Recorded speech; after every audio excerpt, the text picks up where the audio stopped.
АД Електростопанство на Македонија вчера достави понуда на тендерот на универзалниот снабдувач EVN Home за купопродажна цена на електричната енергија.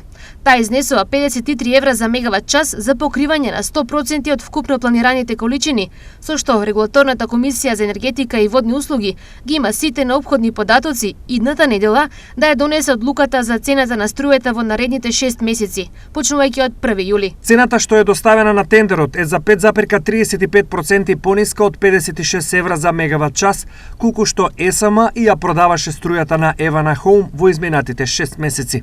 Од неа најмногу зависи колкави ќе бидат сметките на граѓаните во следните 6 месеци. Објаснуваат од регулаторна. Сепак во вкупната цена влегуваат и други влезни параметри, како што се цената на преносниот систем оператор МЕПСО, цената на операторот на пазар на електрична енергија МЕМО и цената на дистрибутивниот систем оператор. Електродистрибуција, како и ДДВ-то, кој од 1 јули повторно ќе изнесува 18% наместо досегашните 10%. ДДВ-то на конечната цена влијае околу 7,2%, а претходно МЕПСО до Регулаторната комисија достави барање за зголемување на цената за преносот за 50%.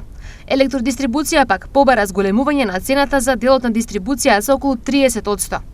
Премиерот Димитар Ковачевски не очекува да има зголемување на цената на електричната енергија. Јас не очекувам ценовен шок, истото го кажав и при сега веќе преспоследното определување на цената. Председателот на Регулаторната комисија за енергетика Марко Бислимовски пак нагласи дека сигурно ќе биде воведена ефтина дневна тарифа на струјата, но посочи дека Регулаторната комисија ги завршува анализите и ги знае техничките проблеми кои ги има во процесот.